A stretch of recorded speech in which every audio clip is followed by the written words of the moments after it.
Hello दोस्तों, spiritual knowledge की दुनिया में एक बार आपका फिर से स्वागत है। जी हाँ दोस्तों, आज का जो टॉपिक है वो ये है कि इस दुनिया में बहुत से ऐसे मजहब हैं और बहुत से ऐसे देवी देवता वीर पीर भगवान हुए हैं जिनकी हम इंसान पूजा करते हैं, आराधना करते हैं और फरियाद करते हैं। आखिर में हम इंसानों को किनकी पूजा करनी चाहिए और जितने भी धर्म इस दुनिया में मौजूद हैं उन सभी धर्मों में से कौन सा धर्म सबसे ज़्यादा बेस्ट है। जी हाँ दोस्तों बहुत से लोग बहुत से मजहब में जिनको जिनको मानते हैं उन्हीं को ही सर्वश्रेष्ठ बताते हैं। आखिर में सच्चाई क्या है? जितने भी धर्म होते हैं सभी अपने ही ईष्ट को सबसे ज़्यादा सर्वश्रेष्ठ बताते हैं कि हमारे धर्म में, हमारे मजहब में यही सबसे सर्वश्रेष्ठ हैं, ऐसा लोगों का कहना होता है। और इसी के चलते बहुत सी लड़ाइयाँ देखने को मिलती हैं, आपस में लोग लड़ते हैं, जबकि हम इंसानों को ये पता ही नहीं होता हमें किनकी पूजा करनी चाहिए और क्यों हम लोग इन सभी देवी देवता, वीर पीर भगवान, वाहेगुरु, अल्लाह, राधा स्वामी, निराकार, गॉड, मतलब कि जितने भी धर्म इस दुनिया में हैं और जितने लोग अपने ईष्ट को मानते हैं, आखिर हम लोग क्यों उनकी पूजा करते हैं, फरियाद करते हैं और उनको याद करते हैं? आखिर कोई तो कारण होता होगा। दोस्तों, जिस भी धर्म को हम लोग देखते हैं, पढ़ते हैं, उस धर्म में बताया जाता है कि हमारे ही ईष्ट सबसे बड़े हैं और इन्हीं ने पूरी सृष्टि का निर्माण किया है। बल्कि जिस जिस धर्म में हम लोग ये जानने का प्रयास करते हैं आखिर कौन इस सृष्टि की रचना किए हैं, तो सभी धर्मों में यही बताया जाता है कि हमारे ईष्ट ही इस धरती की रचना किए हैं। जबकि ये बात बिल्कुल भी गलत है, क्योंकि इस सृष्टि को बनाने वाली जो ताकत है वो एक है। सभी धर्मों में ये चीज़ कॉमन है और ये चीज़ बताई भी जाती है कि इस सृष्टि को, इस कायनात को बनाने वाली जो ताकत है वो एक है। फिर भी हम लोग जिस भी धर्म को देखते हैं उस धर्म में ये बताया जाता है कि हमारे धर्म के जो ईष्ट हैं वही इस ब्रह्मांड की, इस कायनात की रचना किए हैं। तो आखिर में सत्य क्या है? क्या हम सभी गलत कर रहे हैं?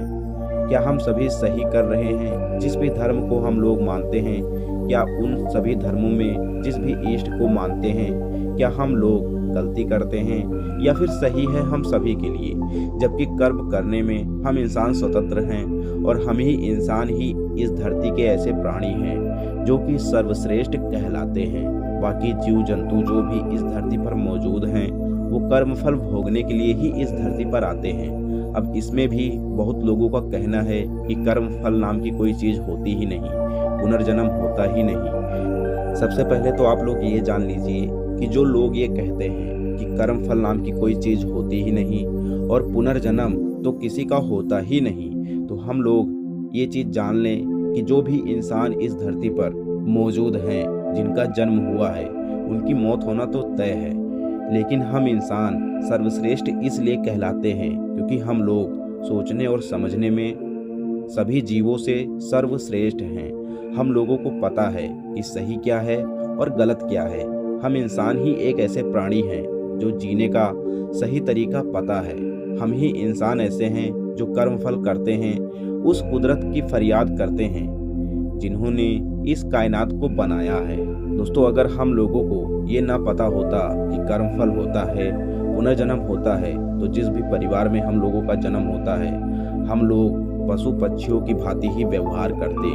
अर्थात जैसा कि जीव और जंतुओं में होता है, जब माँ की कोख से बच्चा पैदा होता है वो बच्चा क्या करेगा, कहाँ जाएगा, ये चीज़ें जीव जंतुओं में कॉमन होती हैं। वो लोग खाते हैं, पीते हैं और मर जाते हैं। लेकिन हम इंसान ही एक ऐसे प्राणी हैं जो कि परिवार में रहते हुए परिवार की ज़रूरतें पूरा करते हैं। हम लोग ये कहते हैं ये मेरे भाई हैं, ये मेरी बहनें हैं और ये हमारे पूर्वज हैं। ऐसा हम ही इंसानों में देखने को मिलता है और किसी भी जीव और जंतुओं में ये चीज़ देखने को मिलता ही नहीं। किसी भी जीव और जंतु का जन्म जब होता है तो वो जीव जंतु कहाँ जाएगा, क्या करेगा, परिवार से उसका मतलब ही नहीं होता है। दोस्तों, अगर हम सभी परिवार में रहते हैं, परिवार के साथ चलते हैं तो यही हम लोगों का कर्मफल होता है। और जिस भी परिवार में हम लोगों का जन्म होता है और जिस भी देश में हम लोगों का जन्म होता है, ये हम लोगों का पुनर्जन्म होता है। और हम लोग ये देखते हैं कि बहुत से ऐसे लोग होते हैं जिनका जन्म बहुत ही अच्छे घर में होता है, उनको कमाने खाने की टेंशन होती ही नहीं। और बहुत से ऐसे लोग होते हैं जिनका जन्म बहुत ही गरीब परिवार में होता है, और उन सभी इंसानों को अपनी ज़रूरत पूरा करने के लिए बहुत ही ज़्यादा संघर्ष करनी पड़ती है। यही है पुनर्जन्म में फ़र्क कर्म फल का। जिसका कर्म फल अच्छा होता है उसका जन्म बहुत ही अच्छे घर में होता है। जो अपने जीवन में बहुत बुरे कर्म करता है उसका जन्म ऐसे घर में होता है जहाँ खाने के लिए, कपड़े पहनने के लिए और जीवन व्यतीत करने के लिए बहुत ज़्यादा संघर्ष करना पड़ता है। और दोस्तों, बहुत से ऐसे लोग होते हैं जिनका जन्म जब होता है तो उनके शरीर में कोई ना कोई दिक्कत परेशानी होती है, जो कि पुनर्जन्म का फल होता है। लेकिन दोस्तों, साइंस का ये मानना होता है कि शरीर में कोई गतिविधियाँ होती है जिसकी वजह से शरीर ऐसा हो जाता है, लेकिन यह बात बिल्कुल गलत है। इस संसार में बहुत से इंसान जन्म लेते हैं, क्या उसी इंसान के साथ ऐसा होना होता है जो इंसान अपने शरीर के साथ अपाहिज या अपंग पैदा होता है? दोस्तों, ये कर्म फल की बात है, इसको समझने के लिए बहुत ही गहराई में जाना पड़ता है। लेकिन दोस्तों, हमारा जो टॉपिक है वो ये है कि हम इंसान किस भगवान को, किस देवी देवता को और किस ईश्वर को माने, और हम लोग क्यों माने, आखिर ऐसा क्या कारण है? आखिर हम इंसानों को किसकी पूजा करनी चाहिए और क्यों करनी चाहिए? दोस्तों, सबसे पहली बात, इस धरती को बनाने वाली जो ताकत है वो एक है, जिसे हम लोग कई कई नामों से जानते हैं, जिसे लोग ईश्वर भी कहते हैं, अल्लाह, वाहेगुरु, गॉड, राधा स्वामी, निराकार। बहुत से नामों से जिस ताकत को जाना जाता है वो ताकत गिनती में एक है। और जितने भी धर्म हैं, सभी धर्मों में जिस भी ताकत को लोग याद करते हैं वो एक ही ताकत को याद करते हैं, यानी कि जिस ताकत ने इस कायनात को बनाया है उसके अनेकों रूप हैं और अनेकों नाम हैं। आप जिस भी ताकत को जिस भी नाम से जानते हो, जिस भी रूप में उस ताकत को मानते हो, वो गिनती में एक है और उसी की सभी लोग पूजा करते हैं। दोस्तों, हम इंसानों ने ही धर्म की स्थापना की और हम इंसानों ने ही धर्म को बनाया है। बाकी जो भी देवी देवता, वीर पीर, भगवान होते हैं जिनकी भी हम लोग पूजा करते हैं, दोस्तों, हम ही इंसानों में से बहुत से ऐसे इंसान हुए हैं इस धरती पर जिनकी पहुंच कुदरत तक हो चुकी थी। जी हाँ दोस्तों, बहुत से ऐसे महान आत्माएं इस धरती पर मौजूद थी जिनका संपर्क कुदरत से हुआ था और वो इंसान महान आत्माएं कहलाईं। और आज हम लोग उन्हीं महान आत्माओं को पैगंबर, महान आत्मा, भगवान, देवी देवता, इन सभी नामों से जानते हैं और पुकारते भी हैं। लेकिन दोस्तों, क्या हम सभी को इन सभी की पूजा करनी चाहिए या फिर नहीं? दोस्तों, हम सभी इन सभी महान आत्माओं के आगे सिर्फ नतमस्तक हो सकते हैं। और इन सभी को अगर हम लोग ये माने कि इन्होंने ही इस सृष्टि की रचना की है,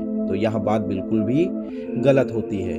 हम सभी के लिए ये चीज़ हम लोगों को समझना होगा कि जिस ताकत ने इस पूरी कायनात को बनाया है वही पूजने योग्य है और उसी की हम लोग पूजा करनी चाहिए।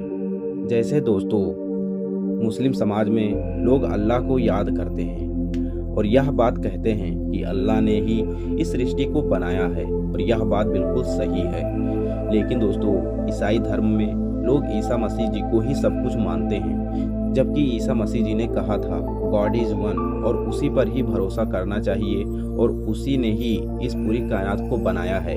लेकिन हम लोग ईसा मसीह जी को ही सब कुछ मान बैठे हैं और जो बातें उन्होंने बताई है उसको हम लोग मानते ही नहीं।